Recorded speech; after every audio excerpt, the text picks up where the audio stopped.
ಚಾಣಕ್ಯನ ಛಲ ಜನರ ಪರ, ಸದಾ ಶುದ್ಧ ಸುದ್ದಿಗಳೊಂದಿಗೆ ನಿಮ್ಮ ಚಾಣಕ್ಯ ನ್ಯೂಸ್.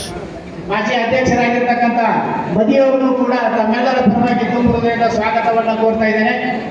ಅವ್ರನ್ನೂ ಕೂಡ ಪುಷ್ಪಾರ್ಪಣೆ ಮೂಲಕ ಬರಮಾಡಿಕೊಳ್ಳಬೇಕು ಅಂತ ಕೇಳ್ಕೊತಾ ಇದ್ದೇನೆ.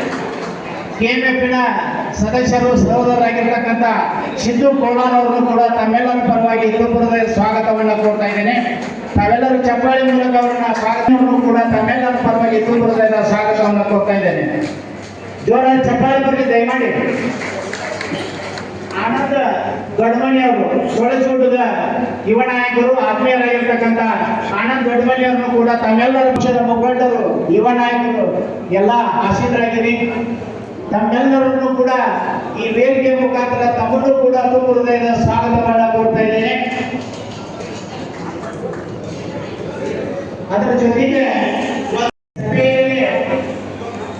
ನಾವು ಎಷ್ಟು ಮಹತ್ವವನ್ನು ಕೊಡ್ತೀವಿ ಅಷ್ಟು ನಮ್ಮ ಮುಂದಿನ ಜೀವನ ಭಾರತ ದೇಶದಲ್ಲಿ ನಾವು ಬದುಕಿದೀವೋ ಅಥವಾ ಈ ಭಾರತ ದೇಶದ ಪ್ರಜೆಗಳು ನಾವು ಹೋಗಲು ಅನ್ನುವಂತ ಒಂದು ವ್ಯವಸ್ಥಿತವಾದ ಈ ಬಿಜೆಪಿಯ ಕೇಂದ್ರ ದೇಶದಿಂದ ಬಂದಿರತಕ್ಕಂಥವರು ಮತದಾರ ಪಟ್ಟಿಯನ್ನು ಹೊರಗಿಡುವಂತ ಒಂದು ಕುಂಟು ನ್ಯಾಯ ಹೇಳಿ ಆದ್ರೆ ನಾವು ನಮ್ಮ ಕರ್ನಾಟಕ ರಾಜ್ಯ ಯಾವ ದೇಶಕ್ಕೆ ಕೃಷಿಗಳಾಗ ಆದರೂ ಕೂಡ ಏನು ಕುತಂತ್ರದಿಂದ ಮತದಾರ ಪಟ್ಟಿಯಿಂದ ನಮ್ಗೆಲ್ಲ ದೂರ ಇರುವಂತಹ ವ್ಯವಸ್ಥೆಯನ್ನ ಈ ಕೇಂದ್ರ ಸರ್ಕಾರದವರು ಮಾಡಕ್ಕಾಗ.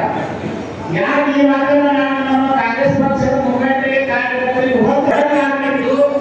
ಹಿಂದುಳಿದ ವರ್ಗದೊಳಗೆ ಏನು ನಾವು ಕಾಂಗ್ರೆಸ್ ಮತದಾರ ಇದೀವಿ, ಆ ಮತದಾರರಿಂದ ವ್ಯವಸ್ಥಿತವಾಗಿ ದೂರಿಡುವಂತ ಒಂದು ಹುನ್ನಾರ ನಡೆದಿದೆ.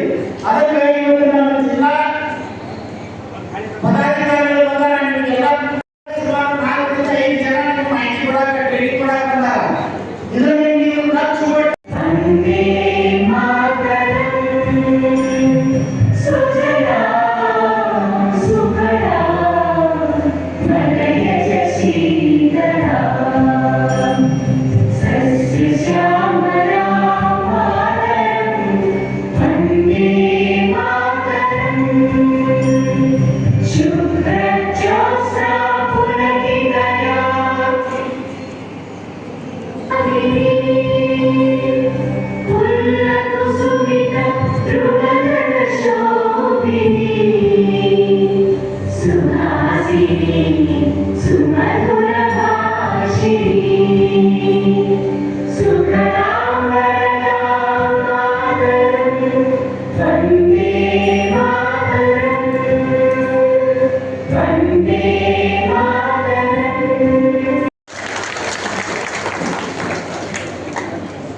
ಭಾರತೀಯ ಜನತಾ ಪಕ್ಷವನ್ನ ಜನ ಯಾಕೆ ಒಪ್ಕೋತಾ ಇಲ್ಲ? ಯಾರ್ಯಾರು ಭಾರತೀಯ ಜನತಾ ಪಕ್ಷವನ್ನ ವಿರೋಧ ಮಾಡ್ತಾರೆ ಅವ್ರ ಮೇಲೆ ಒಂದು ನಿಗಾ ಇಟ್ಟು ಅವರನ್ನ ಮತದಾರ ಪಟ್ಟಿಯಿಂದ ಹೊರಗಿಳಿಸಬೇಕು ಅನ್ನುವಂತ ಒಂದು ಹುನ್ನಾರ ಈ ದೇಶದಲ್ಲಿ ಪ್ರಾರಂಭವಾಗಿದೆ. ಅದರ ಮುಂದುವರೆದ ಭಾಗವೇ ಈ SRI. ಇದರಿಂದ ಏನು ಪರಿಣಾಮ ಆಗ್ತದೆ ಅಂತ ಹೇಳಿದ್ರೆ, ಒಂದು ಈಗಾಗಲೇ ನಂದು ಕೂಡ ಮತ ಇದೆ, ತಮ್ಮೆಲ್ಲರೂ ಕೂಡ ಮತ ಚಲಾವಣೆ ಆಗ್ತಿದೆ. ನಿಮ್ದು ಮತದಾರ ಪಟ್ಟಿಯಲ್ಲಿ ಹೆಸರಿದೆ, ಮುಗಿದು ನಮ್ಮ ಮತ ಇರುತ್ತದೆ ಅನ್ನುವಂಥದ್ದು ಇನ್ನು ಮುಂದೆ ಯಾವುದೂ ಇಲ್ಲ. ಇವತ್ತು SRI ಮುಖಾಂತರ ದೇಶದಲ್ಲಿ ಏನ್ ಮಾಡಕ್ ಹೊರಟಿದ್ದಾರೆ ಅಂತ ಹೇಳಿದ್ರೆ, ಮತದಾರರನ್ನ ಇವತ್ತು ಕೈ ಬಿಡಲಿಕ್ಕೆ ಏನೋ ಹುನ್ನಾರ ಇರ್ತದೆ, ಅದರ ಬಗ್ಗೆ ನಾವು ವಿರೋಧವನ್ನು ವ್ಯಕ್ತಪಡಿಸ್ತಾ ಇದ್ದೀವಿ ಹೊರತು ಉಳಿದ ನಾವು ದೇಶದ ಭವಿಷ್ಯದ ಮೇಲೆ ಆಪಾದನೆ ಕೂಡ ನಾವು ಗೌರವಿಸುತ್ತಿಲ್ಲ.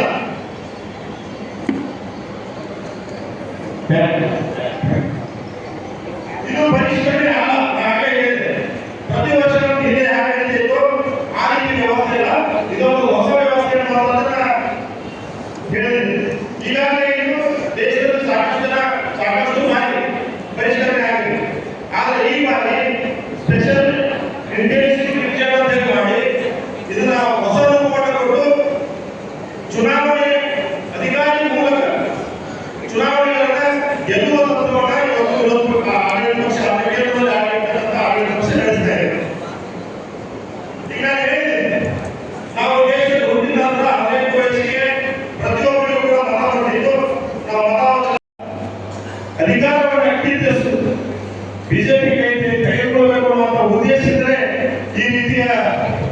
ಒಂದು ಯೋಜನೆಯನ್ನ ಜಾರಿಗೆ ತಂದಿದ್ದಾರೆ. ಈ ಯೋಜನೆಯಲ್ಲಿ ಅತ್ಯಂತ ಬಾಧಿತವಾಗಿರ್ತಕ್ಕಂಥ ವರ್ಗಗಳು ಯಾವ್ಯಾವ ಅಂತ ಹೇಳಿ ನೋಡಿದ್ರೆ ಬಡವರು, ಹಿಂದುಳಿದವರು, ದಲಿತರು ಮತ್ತು ಅಲ್ಪಸಂಖ್ಯಾತರು.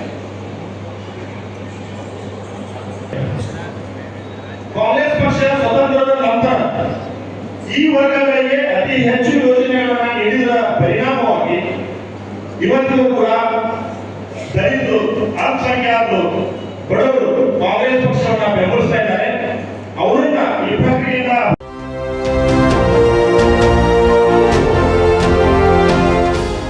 ಚಾಣಕ್ಯನ ಛಲ ಜನರ ಪರ, ಸದಾ ಶುದ್ಧ ಸುದ್ದಿಗಳೊಂದಿಗೆ ನಿಮ್ಮ ಚಾಣಕ್ಯ ನ್ಯೂಸ್.